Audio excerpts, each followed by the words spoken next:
Thank you, Paul. Right, I'm going to go to Alison, please. Alison. Thank you very much, Chair. I've got some questions around the problems around accessibility of the bounce back loan schemes. And I'd like to start, if I could, with Amanda Murphy from HSBC. And in a June survey carried out by Money Saving Expert of bounce back loan applicants, HSBC scored quite poorly, and that's borne out by my own casework as well. I've had more complaints about HSBC than any other bank. Could you explain why this has happened? Yes, thank you.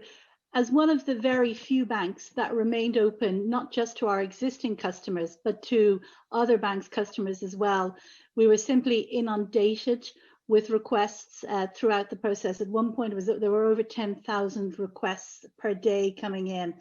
And despite the huge efforts we made, and that included mobilizing much of our colleagues into jobs they hadn't done before, employing external resource augmentation to help us, despite that, the sheer scale simply led to delays. And I would never be complacent about that. And at a time when it was so difficult, the frustration of business was evident and was very tough on myself and my team.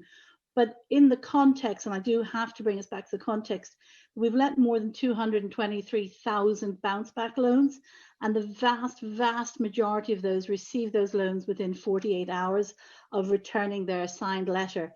And for those that experienced delays, they typically were the more complex cases, or there had been mistakes in the completion of the process, the application, or they were more complex legal entities that meant we had to do a further check to ensure businesses were legitimate.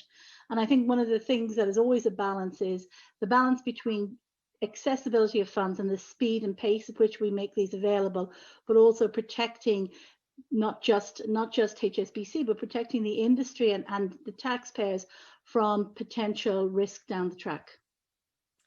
And thank you for that. Have you cleared the backlog yet? Because I still have constituents that still appear to be waiting.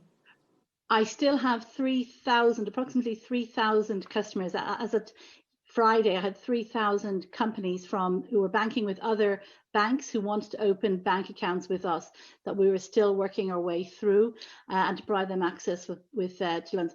I've opened over 60,000 accounts for other banks' customers who chose to come to us. And when do you anticipate clearing that backlog by? This week. That backlog should be cleared this week. I'm very keen, Susan eloquently stated earlier on some of the long hours that many of our colleagues have worked, and I'm really hopeful that while balancing our need to support businesses and very cognizant of that, I'm really very hopeful that I can allow some of my colleagues to get a Christmas break and spend some time with their families in recognition of also the work that they've done this year. Okay, and I would agree that all staff that have worked all the way through should be entitled to that Christmas holidays, very much so.